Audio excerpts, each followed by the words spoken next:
Menarik di MHI 29 November 2022.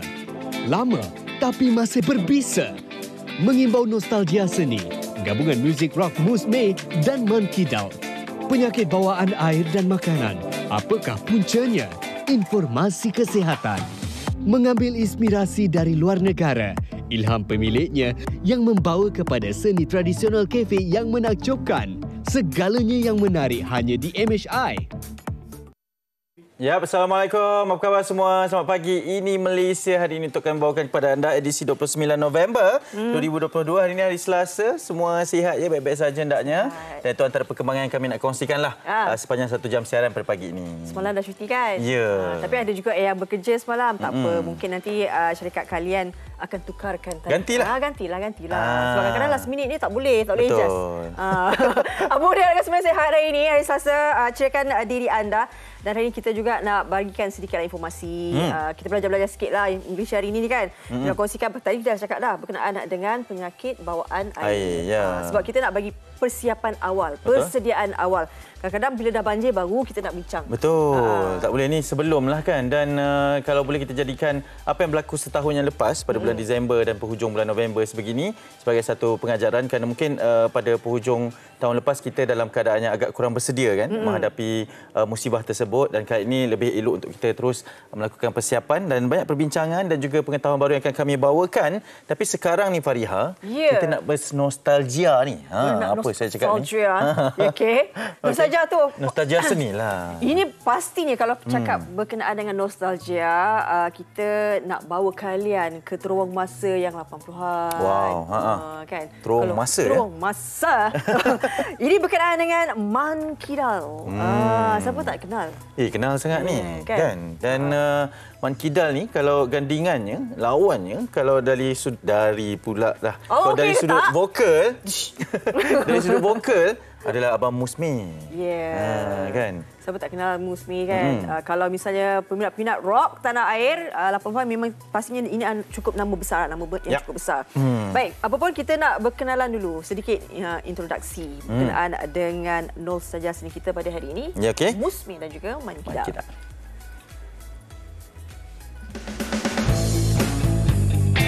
Pada era 90-an, genre rock pernah menggegar industri muzik tanah air. Sehingga kini nama-nama besar masih kekal diingati kerana bakat semula jadi selain rasa cinta mereka terhadap dunia seni.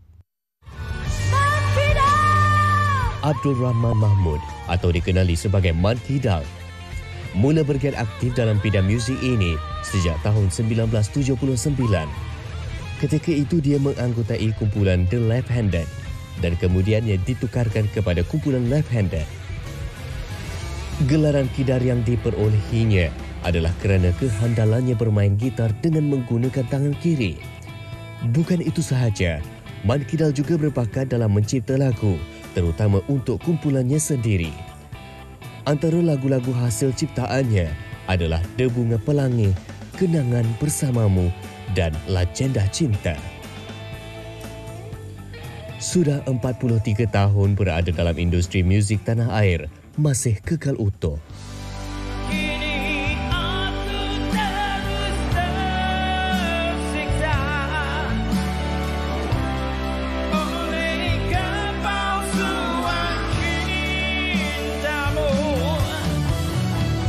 Seorang lagi legenda tanah air, Mustafaddin atau dikenali sebagai Musme, yang juga merupakan seorang penyanyi, komposer dan penulis lirik tanah air. Anak kelahiran Kampung Manjoy, Ipoh Perak ini pernah membawa album solo berjudul Gemilang, Akustika Istimewa dan Optimis.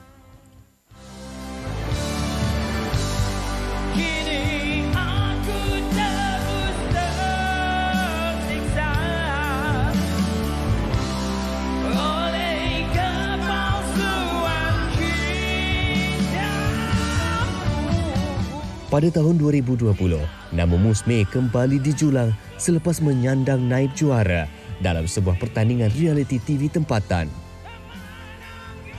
Biarpun pelbagai genre semakin banyak diketengahkan, namun lagu-lagu rock kekal menyengat dan masih didengari sehingga hari ini. Tertutup hatiku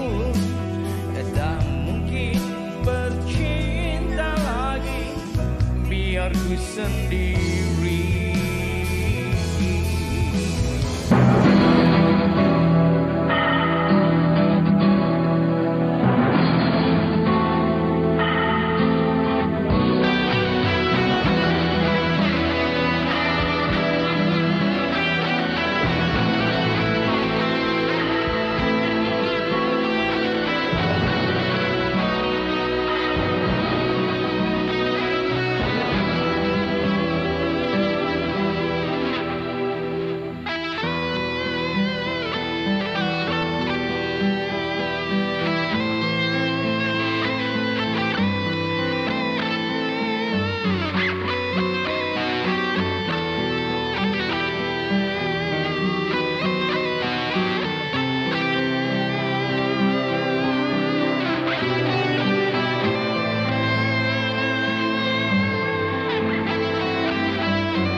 Rasa betul habis ni. Tapi kita nak persilakan terlebih dahulu Mak Kidal untuk bersama dengan kita. Ya. Yang pastinya ya, bukan sahaja Mak Kidal, walaupun kita dibuai dengan bersama ini dan kita ada Mus juga. Yep. Assalamualaikum, selamat pagi. Terima kasih bersama kami. Pagi-pagi dah solo orang kita. Pagi solo. Saya kalau pagi-pagi tak keluar suara. Tak boleh. Tak boleh. Solo dalam mimpi ni. Orang kata awal tak galut lah. Terima kasih kan sudi bersama kami. Ini nostalgia seni ni. Sebab tu kita bawakan kalian berdua bersama dengan kita. Mungkin nak dikongsikan perkembangan terbaru pada ketika ini. Abang Man? Yalah, seperti biasa lah kita lepas PKP ni. Kita ada konsert. Dah rancak balik lah. Ya. Alhamdulillah. Ya. Itulah di Istana Budaya. Saya pula 2, 3, 4 berada di Istana Budaya. 2, 3, 4. Dah. 3 hari 3 Habis? malam. Saya 2-3 saja. 2, 3. Okey, mungkin Mus akan berganding. Mungkin siapa? Ada juga satu stage dengan Mang Kidal untuk 2 dengan 3. Tapi Mang Kidal ada 4 hari bulan. Ya. Dengan Samuses. Okey. Baik. Wow. Ini pastinya satu lagi gandingan yang cukup mantap. Tiket dah habis ke? masih tinggal ada lagi saya tak pasti. Saya rasa 20 sebab dah Settle lah ni. sebab dengan yang berita begitulah. Yang 2-3 ni Rock on 40, dia Rock on 40 juga yang 4, tapi Rock on 40 untuk 2 Ni, 3 Rock on ni 40 ni. saya, Dato' Awi, Ella dan juga Mang Kidal lah.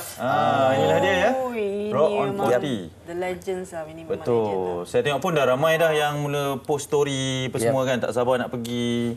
Tahniah lah kita ucapkan kan kepada fenomena sebegini. Abang Mus, selain daripada konsert ni, apa lagi perkembangan tinggi ni? Saya pun sebenarnya kalau ikutkan semalam ni dah habis dalam pukul 1 gedung itu saya praktis dengan Joe. Saya pun ada juga sebab saya dengan Joe ni kita dah lama. So kita praktis awal dan kita akan bermain banyak lagu juga untuk nanti Barbarik Pentas Keras pada 24 Disember nanti. Di ZEP. Itu kita masih lagi ada masa lah untuk prepare. Tapi untuk yang minggu ininya, hujung minggu ni, kita dah memang tinggal 2-3 hari lagi.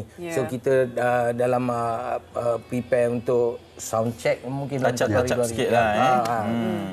Baik. Kita tahu Mus, Mang Kidal antara rock lah. Kalau industri muzik rock ni kan, di tanah air ni cukup besar. Sumbangannya, kita tahu bagaimana hasilnya dari segi vokal, dari segi alunan muziknya dan sebagainya. Mus, mungkin bila tahun demi tahun, kita tahu dulu 80-an, 90-an itu memang time peak lah. Melalui masa sekarang 2000 sampai 2022 ni, bagaimana Mus melihat genre rock ni dengan pelbagai generasi? Kalau nak ikut pengalaman kita terlalu Mang Kidal lagi lama lah. Dia memang brother lah saya. Saya dalam kira pertengahan 80-an jugalah. Dalam 86 saya mula. Mang Kidal lagi awal.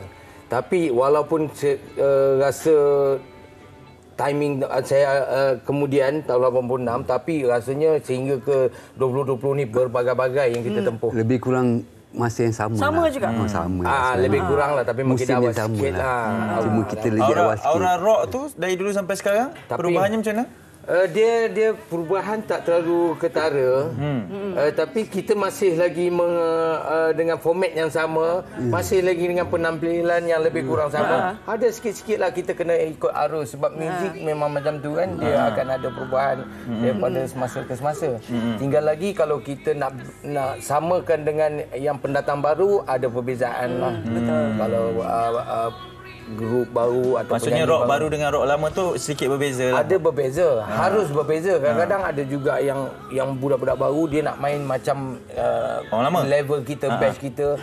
Okey, bagi saya okey, tinggal lagi saya rasa patut kalau pendatang baru kena create sesuatu yang baru. Bawa image orang jugalah, kena bawa sesuatu yang baru, fresh. Jadi biar kami dengan trend kami bawakan single sekarang. Tapi yang baru keep kena ada suntikan jugalah, nampaklah. Ini benda-benda yang baru lah. Dia sebenarnya kalau ikut kita zaman tu lah, dia ada istilah dia rock will never die lah tu. Tak ada dengan tangan-tangan ke? Tapi setiap benda mesti ada tari luput sebenarnya. Setiap benda mesti tapi ada. tak lupa ni, kira tak lupa diri juga lah. Sampai dah berjanggut pun rock juga lagi. Ranggut dah putih dah ni. Putih pun tetap rock kan? Itu semangatnya lah. Abang Mang Kidal, kita nak imbau sikit nostalgia. Bagaimana permulaan melibatkan diri dalam industri ni, rock ni? Dia sebenarnya ialah kalau ikut sejarah kita, dia influence lah. Pengaruh. Sebenarnya kita beruntung 80-an tu.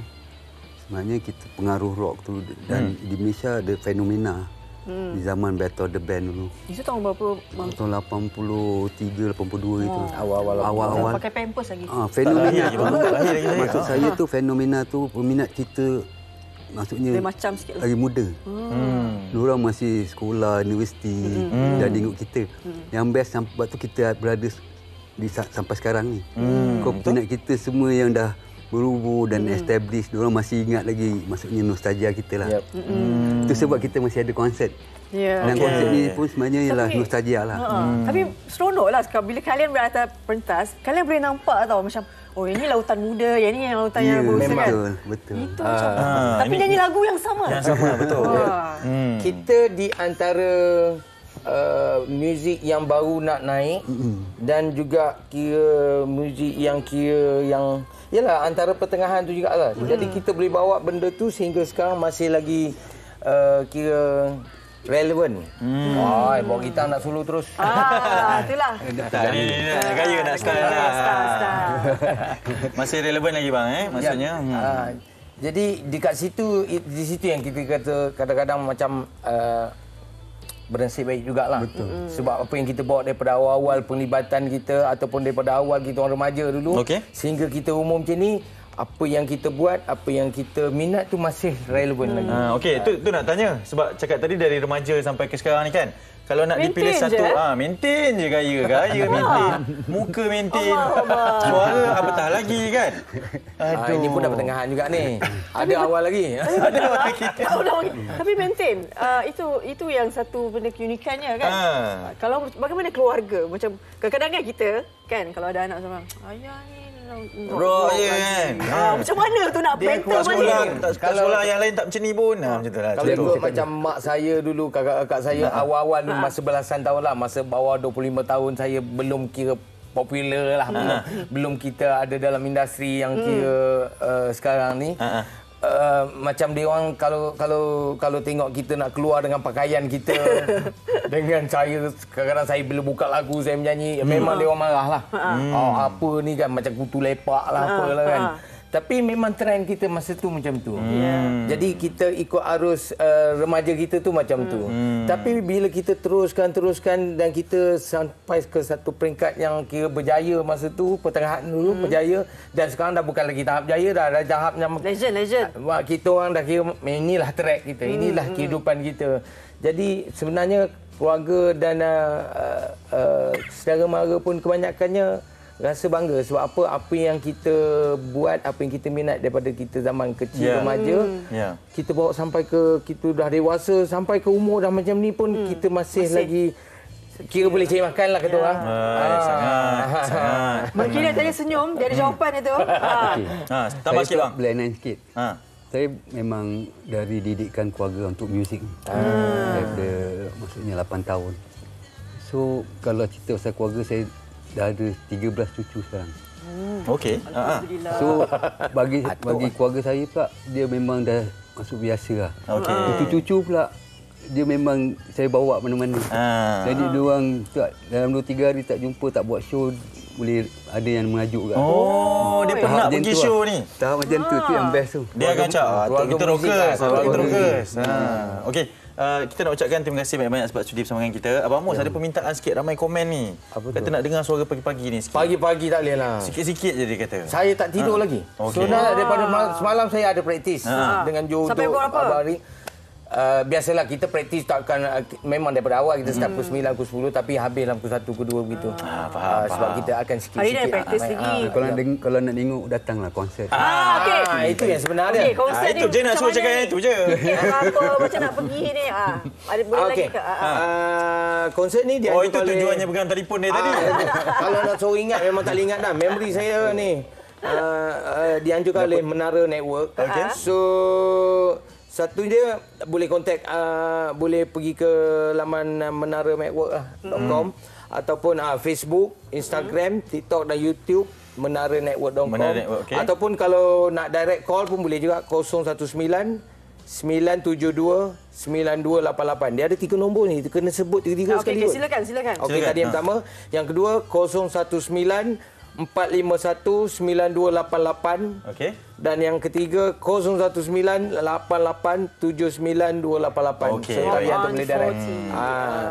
Dan juga kalau untuk tiket berharga ada yang mungkin yang nak tahu apa tiket dia antara 288, 388, 488, 688 dan 888. Adalah dia punya tu. Level dia? Level-level. Okey, baik. Semoga berjaya kita ucapkan kedua-duanya. InsyaAllah. All the best 2, 3, 4 kan? Lagu berapa? Berapa banyak semua lagu? Kita kemungkinan dalam 2 jam setengah kot ya. Sebab kita dalam ada lebih kurang dalam 4-5 ini juga. Okey. Selamat Mami Jaya untuk konsert 2, 3 tambah 4. Mus dan juga Man InsyaAllah. Kidal. Mana yang tengok kita orang, mana yang masih yang kira dah otai tu, kira dah macam ni, inilah tempat dia. Itulah pasal tajuk dia pun Rock on 40 kan. Maknanya atas 40 memang sesuai. Itulah dia. Bawah 40 pun memang boleh. Boleh belajar? Boleh. Bawah 40? Tengok. Atas 40, bawah 40. Tak payah tunjuk. Memang kena. Sampel yang abang cakap tu memang kena. Terima kasih banyak Mus dan juga Man Kidal. Kita nak berehat seketika. Ya, betul. Selepas ini kita nak kongsikan berkaitan dengan penyakit bawaan air dan makanan di musim banjir. Sekalinya di Malaysia hari ini.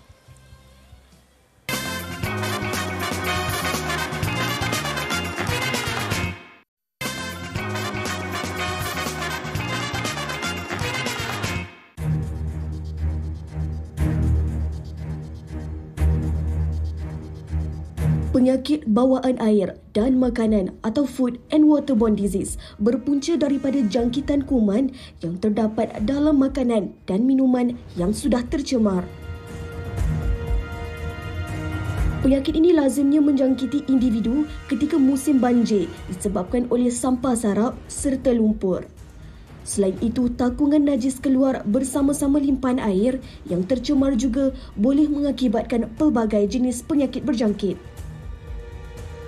Penyakit ini biasanya dikategorikan sebagai demam kepialu, typhoid, keracunan makanan, hepatitis A, taun, kolera dan sebagainya.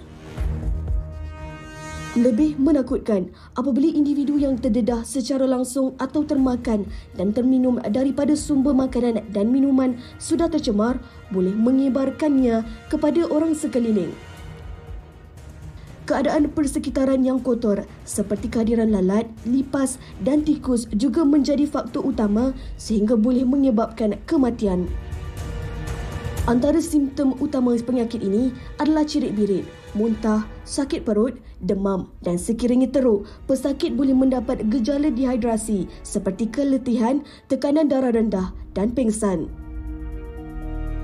Pertubuhan Kesihatan Sedunia WHO menyatakan kanak-kanak berusia 5 tahun ke bawah antara kumpulan yang berisiko tinggi. Perkara ini disebabkan oleh sistem imunisasi kanak-kanak pada usia berkenaan masih rendah berbanding golongan dewasa yang sudah banyak terdedah kepada pelbagai kuman.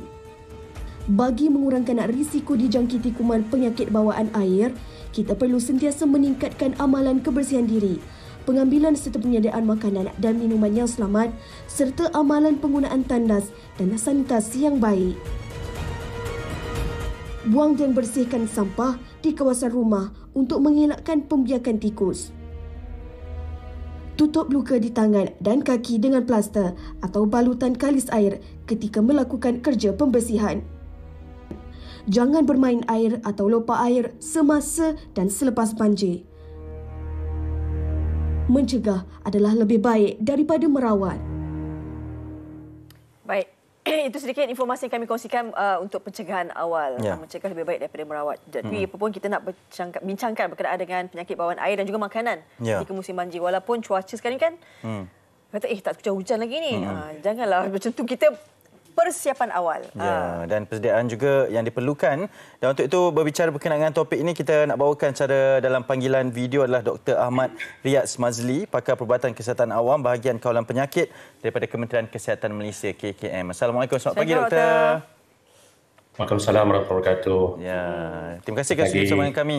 Doktor, mungkin sebagai pengenalannya, tadi kita dah berbicara sedikit tentang persiapan dari sudut penyakit bawaan air dan juga makanannya itu juga pada ketika musim banjir ini. Kita nak bersedia ni doktor. Pengenalannya kepada kita, adakah kecaknaan daripada rakyat Malaysia ini sudah cukup berkenaan dengan persediaan musim banjir ni doktor?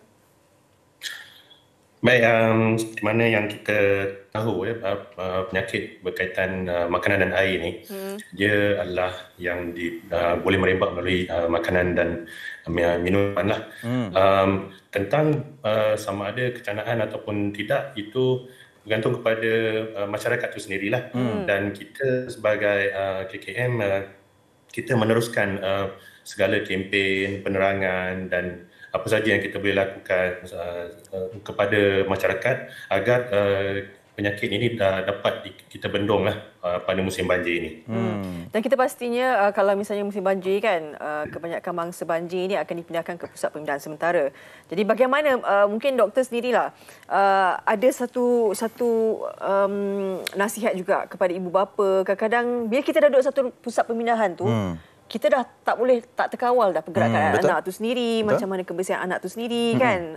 Sebab kita pun berada di kawasan yang begitu dengan tekanan perasaannya, emosinya. Bagaimana sebenarnya kalau mereka ni berada di tempat itu perlu ada penjagaan yang lebih rapi lah kebersihannya untuk mengelakkan daripada penyakit bawaan air dan juga makanan. Baik, tentang penjagaan kepada kanak-kanak, iaitu ibu bapa seharusnya menjaga anak tu daripada bermain air banjir itu sendiri.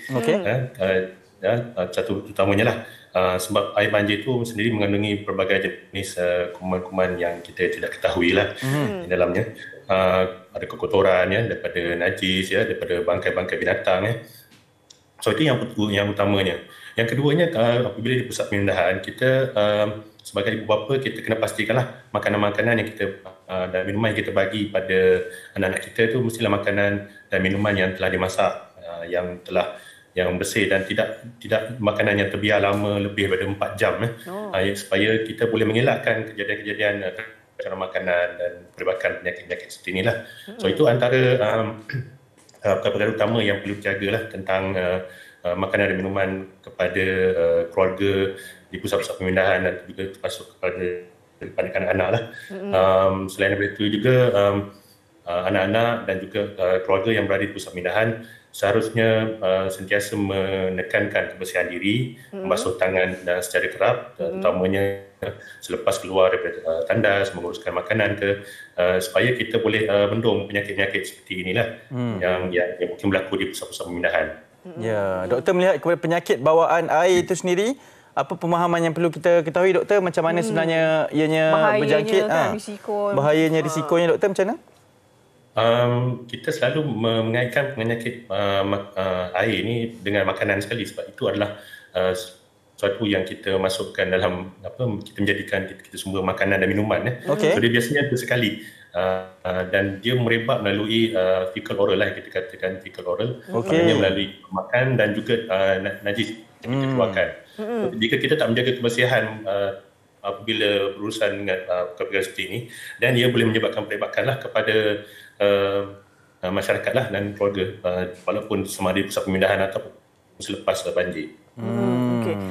Kalau penyakit ni kan kita tahu macam ada taun, demam kepala, kencing tikus kan. Kadang-kadang simptom awal yang bagaimana? Kadang-kadang mak bapak ni kata biasalah tu kan. Musim. Tapi bagaimana tindakan awal yang perlu ibu bapa tahulah bahawa ini bukan benda biasa, ini luar biasa. Dalam musim-musim banjir ni, apa-apa simptom yang berkaitan dengan penyakit makanan dan air ni perlu diberi perhatian yang serius lah.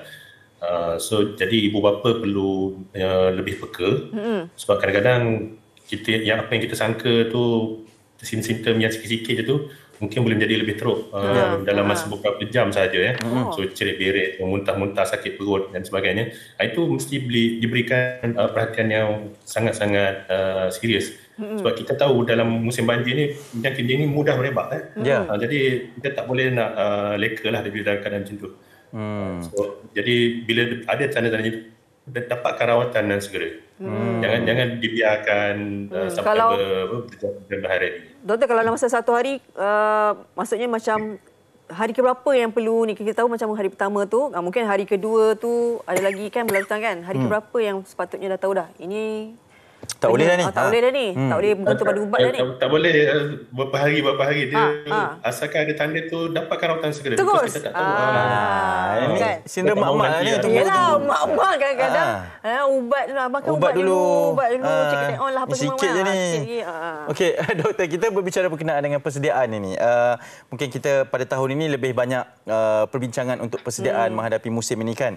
Okey, pada waktu ini saranan doktor untuk melakukan persediaan sebelum dipindahkan tu mungkin kita dah boleh packing siap-siap ke berkenaan dengan makanan-makanan yang lebih selamat sebagai persediaan kita sendiri ataupun bagaimana doktor? Ada saranannya? Tentang makanan yang kalau kita nak bawa sendiri tu seharusnya bawa makanan yang ringan, jangan makanan yang berat, satu kampit beras kan, susah nanti kita nak berpindah kan.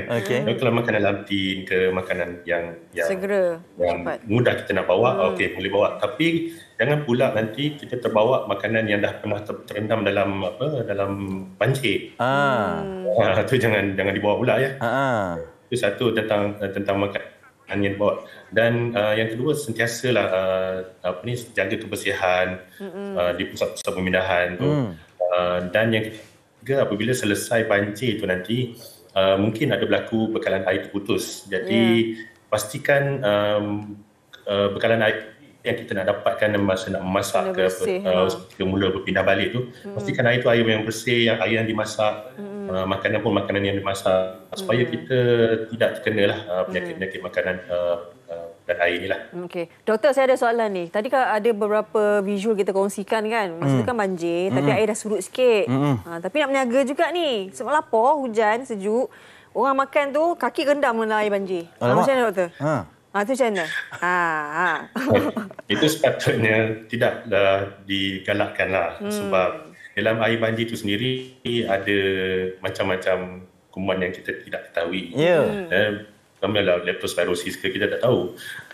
Mungkin ada sisa-sisa bangkai ke kita tak tahu.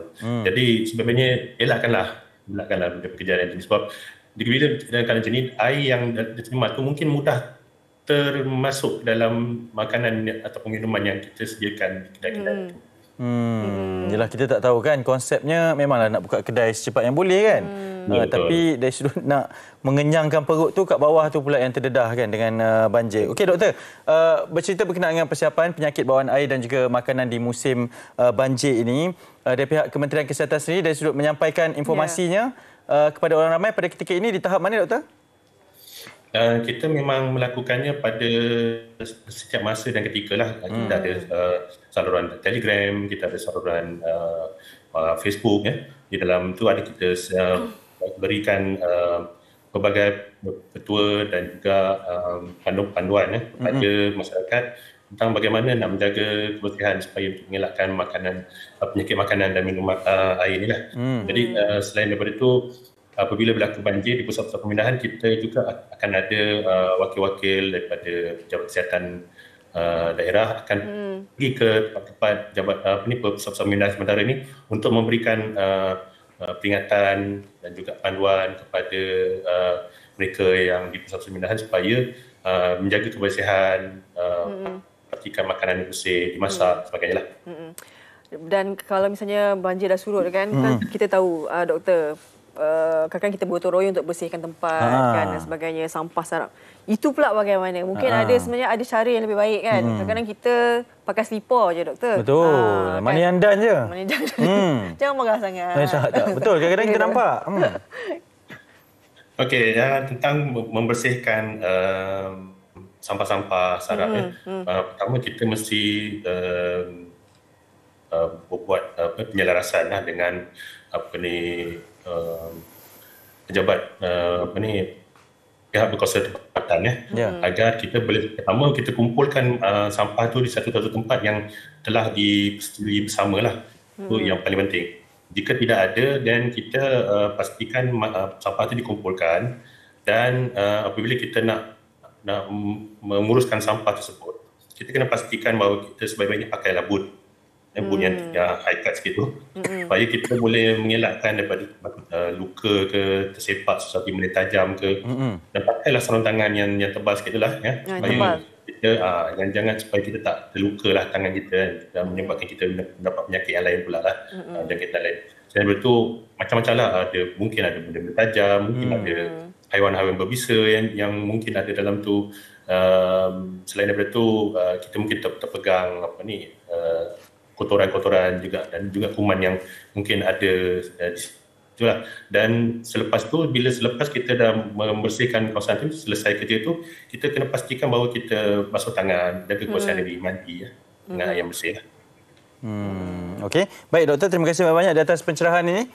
Sama-sama. Baik, selamat bertugas ya Dr. Ahmad Riyad Mazli, pakar perubatan kesihatan awam, bahagian kawalan penyakit Kementerian Kesihatan Malaysia, kan sudi berkongsi dengan kita berkaitan dengan penyakit bawaan air dan juga makanan di musim banjir. Hari ini kita bawakan ini mungkin yang kata persiapan awal, tapi nanti kita akan bawakan jugalah semasa ke semasa kan.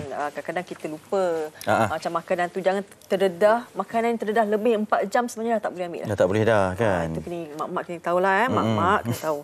Baik, kita nak berehat seketika kembali nanti. Kita ada juga banyak hari ini ada 2 cerita yang kita nak kongsikan. Okey.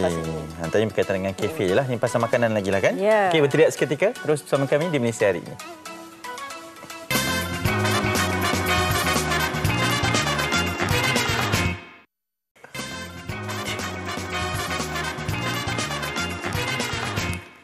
Baik, kembali semua dalam Malaysia Hari Ini. Alright. Apa sufukefe mifenofum kopi pifi. Sufukefe Safa Ngatfat. Faham kan? Faham kan? Mana yang best atas 40-an tu faham. Tak payah sebut. Okey, kita dah bawakan ini berkenaan dengan kafe. Katanya pemilik ni dia pergi luar negara. Okey. Dia pergi luar negara. Okey. Bila balik Dapat ilham. Okey. Lepas tu dia buat konsep apa? Cuba teka. Konsep desa. Bukan konsep luar negara. Ilham kat luar negara. Ilham kat luar negara. Macam kat sana kan sejuk, 4 musim, jadi idea-idea tu keluar. Disesuaikan dengan keperluan desa lah. Balik-balik, Nandia nak buka kopi. Bukan Nandia, itu Rotina. Okay. Nindia. Cakap betul-betul lah. Okeylah, kita pergi balik lah. Balik lah untuk kopi fee. Jom. Kopi pifi. Baling Kedah dikenali sebagai sebuah daerah kedua terbesar di Kedah dengan keluasan 1,530 km persegi. Daerah ini menempatkan 8 buah mukim dan terdapat lebih kurang 200 buah kampung di sini. Di sebalik suasana kampung yang turut pesat dengan pembangunan, ramai yang terlepas pandang dengan pelbagai tarikan yang terdapat di kawasan sekitar. Nomad Kopifi merupakan sebuah kafe yang mengekalkan konsep desa dan mengilhamkan dekorasi klasik sekaligus dapat mengamit 1001 nostalgia. Berkonsepkan rumah kampung Melayu, rumah yang dahulunya usang kini menjadi tarikan ramai. Pemiliknya, Ku Muhammad Afifi Ku Azmi, 30 tahun, membuat keputusan untuk membuka sebuah kedai kopi di Kampung Landai, Kupang setelah menyedari kediaman tradisional itu mempunyai nilai estetika tersendiri. Hujan emas di negeri orang, hujan batu di negeri sendiri, lebih baik negeri sendiri. Pepatah ini menggambarkan dirinya yang suatu ketika dahulu bergelar anak perantau selama hampir 9 tahun mengembara ke seluruh pelosok dunia. Afifi menjadikan pengalamannya itu sebagai ilham untuk membuka sebuah kafe di luar kepesatan dan kesibukan bandar besar. Berbekalkan kesungguhan dan usaha, dia berjaya menjadikan ruang santai ini sebagai satu destinasi menarik dan memberi gambaran landscape rumah kampung kepada pengunjung. Idea tu actually saya dapat daripada time saya tengah travel tu lah. So saya akan pergi dekat kafe-kafe, coffee shop dekat overseas lah. Dan daripada situ saya menarik minat saya dengan kopi. So daripada situlah saya mula belajar dengan macam mana dengan konsep, adapt lah daripada tempat coffee shop kat tempat lain kan. Dan bila balik sini, macam saya sendiri pun saya minat macam klasik vintage macam tu kan. So that's why saya slowly kumpul barang dan collect lah yang daripada macam tok dulu kat rumah-rumah lama kan. Dan collect, kumpul slowly. Then saya set up satu cafe lah dengan konsep yang macam sekarang ni lah. Yeah, actually tapak asal rumah ni kalau nak ikutkan orang sini, orang Bali ni actually pun tak perasan kat sini ada rumah sebenarnya. Tapak asal rumah ni. So struktur rumah sini pun saya tak ubah apa-apa. Dia memang macam ni.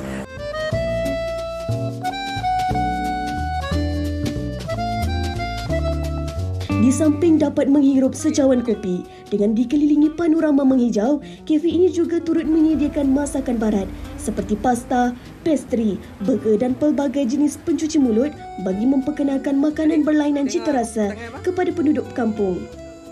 Usaha pemiliknya yang merupakan anak jati Bali ini wajar dicontohi sekaligus membuka ruang pekerjaan kepada penduduk kampung untuk turut sama menambah pendapatan sampingan. Jadi suasana sini nyaman kan. Kemudian kita boleh tengok suasana kampung. Jadi kalau orang daripada bandar datang, ya bagus lah sini. Kira makanan kira okey lah. Sedap lah makanan. Saya datang sini lebih kurang 5 kali lah. Lebih kurang 5 kali lah. Sebab di kawasan lain tempat tak dapat nak feeling ini kampung vibes. Dan dia buat outdoor. Sebab selalu kita pergi kafe ke apa, kita dalam indoor ada aircon. Lepas tu sini tempat dia tak sama lah. Dia luar biasa dengan kafe lain. Walaupun berada di kawasan kampung, namun sambutan yang diterima cukup menggalakkan. Lebih istimewa lagi, bukan sahaja dimeriahkan dengan kunjungan penduduk setempat dan sekitarnya, malah juga pengunjung dari luar daerah dan pelancong yang datang ke Malaysia. Tempat jatuh lagi dikenang, ini kan pula tempat bermain. Semoga usaha anak muda ini diteruskan dalam mengekalkan warisan dan keunikan rumah tradisional Melayu lama yang semakin dilupakan dengan pelbagai lagi inisiatif pelancongan di luar bandar. Bagus lah. Saya rasa macam dapat satu suasana yang daripada sikit boleh dapat siang, petang, malam. Dari petang sampai malam makan tu? Dari petang sampai malam makan. Nak tunjukkan suasana kampung tu macam mana. Tapi betul itulah ilhamnya kan. Apabila cakap tentang desa, dia memanfaatkan sebuah rumah yang cantik sebegitu. Buat kafe pula, ramai nak datang. Lagi zaman sekarang ni. Susah nak cari dah rumah kampung macam tu kan. Mengimbau balik nostalgia kecil tu. Pula tu di Baling. Baling. Hang mana? Baling noh. Baling. Memang estetik lah.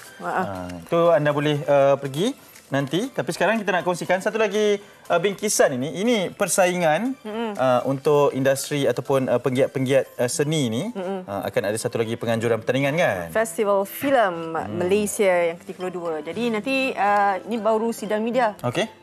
Nanti. Yang nanti. Okay. Ni kita nak tengok pencalonan-pencalonan ini juga kan.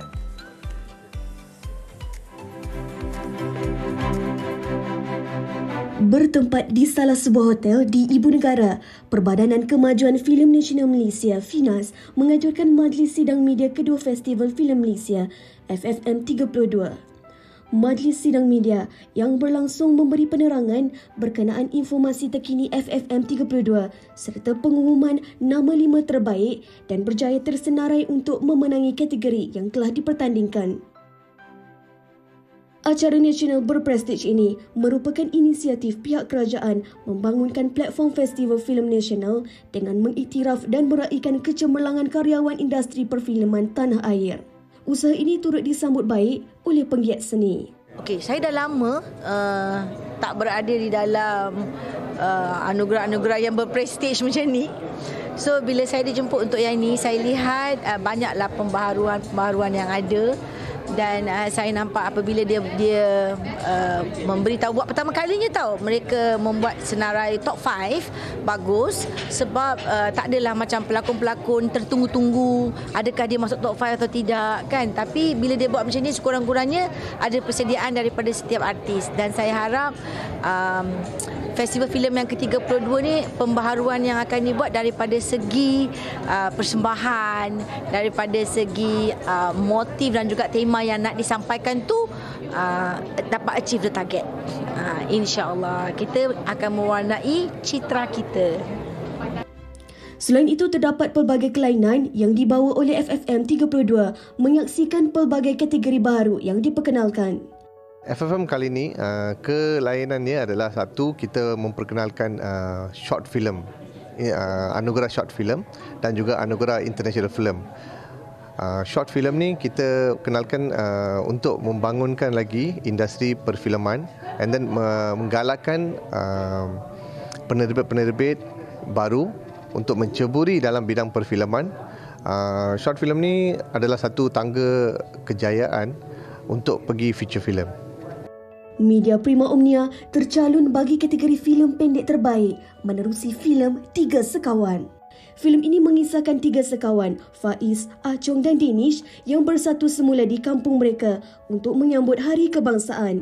Merdeka ini maksudnya bebas. Bebas dari kurungan.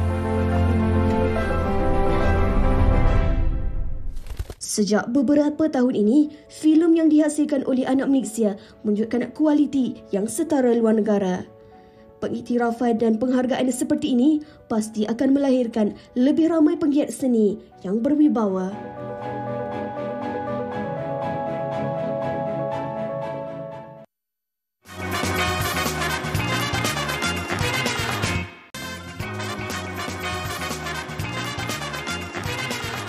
Okey, kembali bersama kami di Malaysia hari ini. Kita nak kongsikan lebih banyak perkongsian apa yang berlaku di dalam negara kita, terutamanya apa yang terkandung di dada-dada akhbar. Saya nak mulakan terlebih dahulu di Cosmo ini. Di muka hadapannya memang satu perkara ataupun isu yang dah lama kita bincangkan. Kita bawakan juga berkaitan dengan gelandangan yang pada ketika ini ada satu kenyataan mengatakan bahawa kami memang tidak mahu kerja. Gelandangan yang hidup di celah-celah lorong gelap di Kuala Lumpur mengakui mereka tidak kisah dihina asalkan hidup goyang kaki, makan, minum, pakaian dan duit orang sedekah. Dan ada yang kata berdosa hidup senang tanpa bekerja juga hukumnya dalam sudut agama Islam. Ini daripada penceramah bebas yang berkaitan dengan perkara tersebut. Dan ini satu lagi isu yang boleh di-tackle ataupun diberikan perhatian berkaitan dengan berleluasanya mereka ini berada di ibu kota kan. Kadang-kadang jalan dah diberikan, tapi kerana keselesaan ini mereka sanggup untuk terus hidup sebegitu. Senang minta bantuan, menerima bantuan je lah. Biasa. Kebiasaan tu yang sebenarnya yang akan membunuh semangat mereka tu.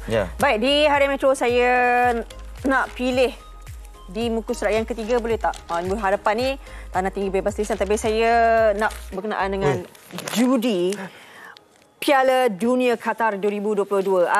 Tengah musim ni kan, Piala Dunia ni kan, biasalah akan mengambil kesempatan ini, buki-buki ni kan. Betul. Awak tidak kan? Awak tidak terbabit ya? Tidak, alhamdulillah. Saya tengok dengan tenang. Alhamdulillah ya. Yang sokong saya sokong, yang kalah nak buat macam mana dah kalah. Jangan tahu sebab kita tiap minggu kita buat pasal infak dan sebagainya. Jadi jangan. Jadi kita harap semua ni tidak berleluasa. 28 perlawanan sudah ditaruh, 4 ejen buki dicekup sekitar kepung. Kaun untung lumayan. Okey. Terdiam nampaknya. Baik. Yang ada lagi perbincangannya. Okey, ini di berita harian. Kita nak bawakan kepada anda di muka hadapannya juga berkaitan dengan apa yang perlu terus diberikan perhatian oleh Perdana Menteri Malaysia yang ke-10. Bajet perlu dibentangkan semula, perinciannya perlu dilakukan dan ini yang perlu diperkatakan antara analisisnya, berhati-hati dan juga bermurah hati. Penganalisis dan ekonomi pendapat belanjawan 2023 perlu mengambil kira impak kelembapan ekonomi global ke atas kos sara hidup rakyat di dalam usaha untuk membantu rakyat dan bersama juga menyediakan kita semua untuk boleh terus berdaya saing dari sudut ekonomi pada tahun 2023. Segala perinciannya anda boleh bacakan di berita harian. Kita dah tiba masa untuk bekerja lah sekarang kan. Dan di Utusan Malaysia di hadapan ni kata 5 kementerian utama pikul tanggungjawab besar selesai isu berlarutan, segerakan lantik menteri. Kita pun sebelum ni kan kita dah menanti banyak tahun ni. Kita punya proses prosedur untuk menunggu siapa PM. PM dah dapat keputusan dan kita nantikan nanti bagaimana pelantikan menteri dan juga kabinet nanti yang akan menyusul kemudian. Dan okey, ada satu perkembangan sukan. Yang pertamanya Piala Dunia lah yang berlangsung pada ketika ini, tetapi ini yang berlaku semalam juga, menang di atas padang dan juga di luar padang. Kepada pemain kebangsaan dan juga Johor Darul Takzim Safawi Rashid yang telah pun bergelar suami kepada Syifa Melvin. Kabarnya hanya satu lafaz saja. Saya sempat berbual dengan dia sebelum bernikah. Dia kata bukanlah niat untuk menyorokkan ataupun tidak beritahu media. Sebab ramai tanya kenapa buat ni hari Isnin? Isnin kan. Dia kata, awak tanya soalan tu? Saya tanya soalan tu, tapi jawapannya mudah je. Nanti peminat tahulah ada keistimewaannya tarikh tersebut. Dia tak nak beritahu sebelum nikah. Lepas nikah nanti dia beritahulah. Tahniah ya. Safawi dan juga Syifa Melvin. Nanti akan ada majlis resepsinya lah. Semoga bahagia hingga ke syurga. Okey, kita nak bergerak ni. Baik. Kita nak ke sana. Bergerak. Okey, jom. Berkaitan dengan keadaan cuaca semasa ini. Ini di ibu kota utama pada hari ini. Kabarnya cerah saja, tapi ada amaran daripada Met Malaysia mengatakan bahawa sepanjang 3 hari ini di seluruh negara, terutama di pantai timur, akan turun hujan berterusan selama 3 hari. Ini yang kita katakan persiapan awal.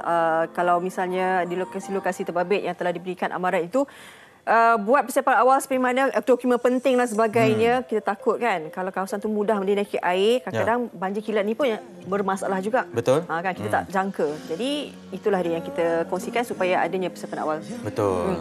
Jadi berhati-hati semua. Yang penting kita semua cakna dan tahu di mana tempat untuk kita mendapatkan maklumat terkini ya dalam kita meneruskan kehidupan. Yang keselamatan itu perlu diutamakan juga, okey? Baik, jaga diri, jaga kesihatan. Kadang-kadang kan dah tengok Piala Dunia tak tidur apa semua. Noneng-noneng. Jangan noneng-noneng. Baik, kita jumpa lagi. Senyum selalu. Assalamualaikum.